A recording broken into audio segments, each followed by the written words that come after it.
Привет, всем привет! Вы на канале Аля Flight, с вами стюардесса Аля, и сегодня мы поговорим о том, что же находится в сумке бортпроводника. И если вы думаете, что здесь находятся только документы и косметичка, то вы глубоко ошибаетесь. Еще как минимум 15 обязательных вещей находится в сумке у каждой стюардессы, а некоторые из них настолько обязательны, что без них просто не пустят на рейс. Так что давайте разбираться. Итак, первая особенность сумки стюардессы – это то, что в ней очень много отделений должно быть. И открывается она, как правило, как чемодан в развернутом виде. Поэтому некоторые бортпроводники предпочитают маленький чемоданчик вместо вот такой вот сумки, которую можно взять в руки или же на плечо. Первое, то, что вы все, конечно же, знаете, это документы. Их у бортпроводников очень-очень много. Помимо того, что бортпроводники носят, как правило, два паспорта, российский и зарубежный, это медицинская книжка, свидетельство на торговлю, заключение ВОЭК, свидетельство бортпроводника, а также свидетельство на опасные грузы, приложение к свидетельству, а также ID-карта, благодаря которой бортпроводники проходят в аэропорту. Помимо документов, также большинство всех бортпроводников носят с собой ручку и блокнот. Почему большинство? Потому что очень много нужно запоминать. То есть, грубо говоря, у вас там на 18 ряду нужно проинструктировать пассажира с животным, на 10 ряду у вас инфант, на 5 ряду у вас попросили что-нибудь там купить, какой-то кошелек, на 9 пассажирам я попросила какой-то продукт из Sky Cafe и так далее. Поэтому, как правило, у бортпроводника небольшой блокнотик с ручкой, куда он все записывает. Кроме того, бортпроводники заполняют очень много документов, накладных и так далее. Поэтому ручка обязательно есть у каждого всегда. Далее это светоотражающий жилет. И забыть этот жилет дома – это все равно, что прийти без формы на работу. Потому что без него вы не попадете на самолет. Ведь вход на аэродром без него невозможен. Поэтому очень важный элемент. Всегда проверяю несколько раз, взяла его или нет. Ну и, конечно же, это пилотка. Обязательный элемент форменной одежды. Как правило, как только вы заходите на территорию аэропорта, ее вы надеваете. Помимо этого, это белые перчаточки, которые, на мой взгляд, являются таким красивым элементом сервиса. Стюардессы их надевают при встрече пассажира. Ну а также во время обслуживания на борту, конечно же, бортпроводники используют фартуки.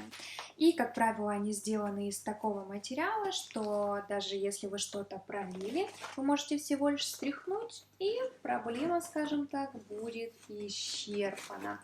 Особенно это спасает девочек в бизнес-классе, которые работают, допустим, с шампанским. И это очень тоже важная вещь. Без него, естественно, обслуживание пассажиров на борту вы производить не сможете. Далее. Очень актуально зимой. Вряд ли вы увидите стюардессу, которая работает на борту в сапогах, поэтому в этой сумочке должны также обязательно помещаться туфли. Сменная обувь для бортпроводников тоже является обязательным элементом. Очень опытные бортпроводники также имеют всегда с собой сменную одежду, потому что совсем неизвестно, куда вы можете улететь. Может быть, у вас рейс был 50 минут, а вам внезапно поставили суточную командировку, допустим, в Доминикану. Или же просто у вас ночевка в гостинице образовалась из-за задержки рейса. Поэтому всегда в этой сумочке должны еще помещаться как минимум футболка, лосины, какие-нибудь джинсы и так далее. Что из таких специфических, да, моментов сейчас рассмотрим? Это такие, допустим, интересности, как механический ручной счетчик. Нужен он для подсчета пассажиров во внебазовых аэропортах, да, как правило, этим занимаются стюардессы. Да, конечно, вы можете делать это устно или там писать на каком-то листе бумаги, что весьма как бы сложно и неудобно, и выглядит немножко странно. Но самым надежным является счетчик, потому что я, допустим, пробовала делать это на телефоне, но вот механически ты не нажал, и все, ты уже не помнишь, на телефоне ты сделал, да, касание сенсором или нет, поэтому тоже важный, нужный элемент. Далее это часы запасные, потому что те, которые у вас на руке, могут там сломаться, остановиться и так далее, а это является обязательным условием для любого бортпроводника. Они в первую очередь, конечно же, нужны для действий в аварийно-спасательных, да, каких-то процедурах, не дай бог, если случится на борту. Но и также элементарно вы работаете с приемом различных материальных ценностей, оборудования, и в накладных вы часто ставите время, и поэтому, да, время постановки воздушного судна на стоянку, да, там время приема питания и так далее. Также у многих бортпроводников есть вот такие вот интересные ножички, да, как бы это ножнички для стрижки ногтей животных, потому что обычные ножницы, естественно, на борт самолета вас никто не пропустит.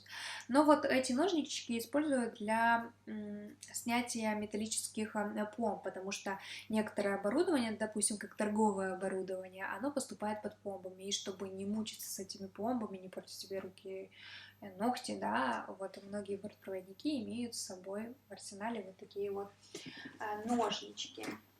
Я также с собой ношу всегда запасной бейдж, да, потому что на форменной одежде он у большинства также авиакомпаний присутствует, и если с ним что-то сломалось, испортился или так далее, я всегда могу поменять. Кроме того, очень люблю, кстати, когда пассажиры обращаются по имени, как в любой профессии, да, это всегда приятнее. Многих авиакомпаниям обязательным прям элементом является фонарь. Да, естественно, он нужен также при действиях, при аварийных каких-то ситуациях, но и во многих авиакомпаниях его используют для того, чтобы проверять аварийно-спасательное оборудование, когда мы проходим непосредственно на борт самолета и работаем по чек-листу, допустим, там стрелку манометра не видно и так далее, вы всегда можете подсветить. Многие бортпроводники, если не понимают, что они находятся долго под бортом самолета, принимают, да, мы спускаемся под борт самолета для того, чтобы принять материальные какие-то, да, там ценный груз, оружие, и поэтому многие используют звукопоглощающие наушники. У меня, конечно, это просто наушники, я не использую, но те, кто, да, вот берегут свое здоровье, они, естественно, их используют. Ну что еще интересного у нас в потайных карманах? Это, допустим, чек-листы на различные типы самолетов. Они нужны для того, чтобы предотвратить выпуск трапа, да, естественно, если бортпроводник открывает дверь не в том положении, да, он может инициировать выпуск трапа. И вот многие авиакомпании, чтобы предотвратить этот очень материально затратный момент, ввели, да, такой двойной контроль. То есть наверняка вы очень часто видели, когда один бортпроводник стоит, что-то читает, а второй выполняет процедуру с дверьми. Это вот, собственно, созданы для этого вот эти чек-листы для двойного контроля.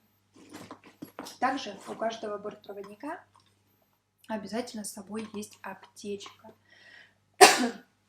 потому что самое страшное, что может случиться, неприятное, да, и неожиданно во время полета, это может заложить нос и заболеть горло, да. Это вы знаете, насколько из давления, да, может быть неприятное ощущение. Поэтому всегда капли для носа, таблетки для горла, как правило, есть в арсенале. Несмотря на то, что они, конечно же, есть в аптечке бортовой, но они там могут закончиться, да, пассажиры их могут там использовать и так далее. Поэтому на всякий случай всегда с собой, ну и, конечно, у кого-то там обезболивающие таблетки от расстройства и так далее, потому что вы на борту, скажем так, весьма важный человек, и ваше здоровье должно быть всегда в порядке. А бывают даже такие случаи, что вы спустились под борт самолета, легко оделись и все, и вас продуло. Там сквозняк, просто бешеный ветер, очень холодно. И поэтому на этот случай всегда иметь возможность, да, что-то закапать в нос, чтобы избежать вот этих неприятнейших ощущений, надо иметь. И к тому же могли просто ночевать именно в отеле, где нету аптечек, а вы, да, заболели, простыли, поэтому имейте в виду, всегда нужно иметь это дело с собой. Ну, для девушек есть еще такой специфический элемент, как колготки. Это супер обязательно, потому что особенно зимой, когда вы работаете в черных колготках, и не дай бог у вас пошла стрелка, ну, выглядит это просто, да, очень некрасиво, а у вас рейс, допустим, 12 часов, ну, да, не будете же выходить со стрелкой, которая идет, да, там через всю ногу все 12 часов. Поэтому это для девушек обязательно есть у каждой, потому что такие случаи действительно бывали, зацепились где-нибудь на борту. И, собственно, все. Ну и как и у всех обычных людей, да, скажем так, это телефон. Помимо своей основной функции, да, здесь обычно еще у бортпроводников, на руководство бортпроводника в электронном виде. Вы, конечно, можете это иметь в печатном виде, да, никто как бы не запрещает, но многие авиакомпании разрешают и предоставляют это в электронном виде. Ну, если у вас там в электронном виде руководство, значит обязательным элементом является зарядка, потому что вы должны обеспечить заряд минимум 80%, поэтому зарядка тоже всегда с собой. Ну и, естественно, вы можете, да, особенно если вы работаете в какой-нибудь частной авиакомпании, улететь куда-нибудь на неделю, поэтому уж без зарядки никуда. Ну что ж, посмотрели мы все с вами отделения, карманчики. Все я вам, что могла и хотела, рассказала. Надеюсь, что вам было интересно узнать, да, что находится в сумке стюардессы. Если вам интересна профессия бортпроводника, обязательно подписывайтесь на этот канал. Ну а если интересно будни стюардессы, подписывайтесь на мой инстаграм. И до встречи в следующем видео.